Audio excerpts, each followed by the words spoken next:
খুনি এবং মানবতা বিরোধী অপরাধে তারা অভিযুক্ত হিসেবে প্রমাণিত হয়েছে। এই শেখ হাসিনা এবং আওয়ামী লীগ বাংলাদেশের মানুষের উপরে বিগত 16 বছর ধরে নির্যাতন, নিপীড়ন এবং গণহত্যা চালিয়েছে। তারা ক্ষমতায় এসেই পিলখানা হত্যাকাণ্ড ঘটিয়েছে, বাংলাদেশের আলেম উলামাকে তারা জেলে ভরেছে, সাধারণ মানুষকে ধরে নিয়ে গিয়ে আয়না ঘরে বন্দি করে তাদের জীবনকে নাশ করে দিয়েছে। তারা শাপলা গণহত্যা ঘটিয়েছে। মোদি বিরোধী আন্দোলনে বাংলাদেশের সাধারণ মুসল্লিদের উপরে তারা নির্বিচারে গুলি চালিয়েছে।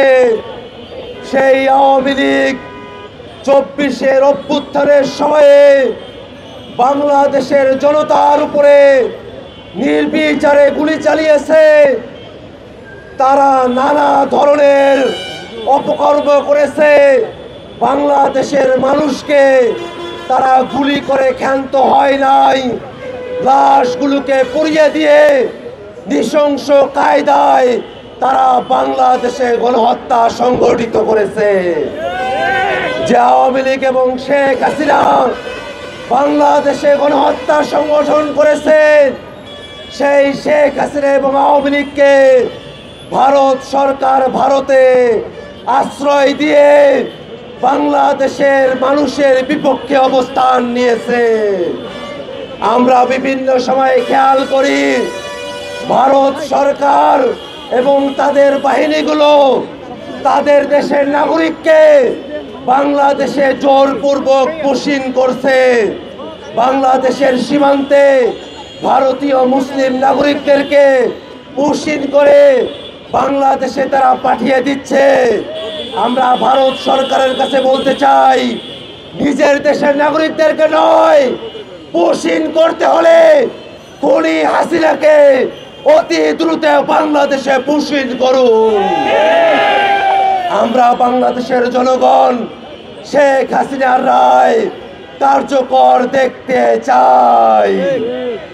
আর যদি শেখ হাসিনার হিম্মত থাকতো বাংলাদেশের বিচার বিভাগের কাছে নিজেকে নির্দোষ প্রমাণ করার হিম্মত থাকতো, তাহলে ভারতে বসে থেকে নয়, গোপন আস্তানায় বসে থেকে নয়, বাংলাদেশের বিরুদ্ধে ষড়যন্ত্র করে নয়, শেখ হাসিনা বাংলাদেশের আদালতের কাছে এসে আত্মসমর্পণ করে আত্মপক্ষ সমর্পণের সুযোগ খুঁজত।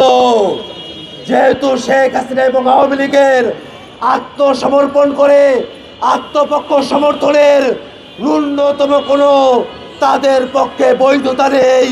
তারা জানে তারা খুন করেছে, মানবতা বিরুদ্ধে অপরাধ করেছে, গণহত্যা করেছে। কোনোভাবেই আত্মপক্ষ সমর্থনের কোনো নৈতিক ভিত্তি শেখ হাসিনা এবং আওয়ামী লীগের নাই।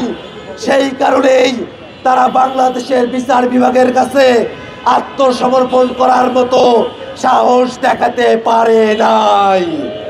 যারা বাংলাদেশের বিচার বিভাগের কাছে আত্মসমর্পণ করারও সাহস রাখে না, নিজের পক্ষে আদালতে এসে পক্ষ অবলম্বন করার সাহস রাখে না, সেই আওয়ামী লীগের পক্ষে কোনোভাবেই বিশ্ববিদ্যালয়ে পড়ুয়া, বিশ্ববিদ্যালয়ে পড়ায় এমন কোনো ব্যক্তি খুনিদের পক্ষ নিতে পারে না।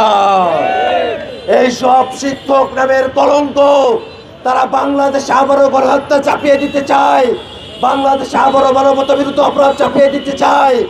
আবারও ভোট চুরি করে কেউ ক্ষমতায় আসবে এবং তারা তাদের গোলামি করে নিজেদের পদ পদবি এবং প্রমোশন রক্ষা করবে, এমন বাংলাদেশ তারা আবার ফিরিয়ে নিয়ে আসতে চায়। আমরা শিক্ষক নামের সেই কলঙ্কারদেরকে, সেই কলঙ্কদেরকে আমাদের ছাত্ররা বয়কট করবে সে আহ্বান জানাই। একই সাথে এই বাংলাদেশে শেখ হাসিনার রায় কার্যকর করার মধ্য দিয়ে শহীদদের আত্মা শান্তি পাবে।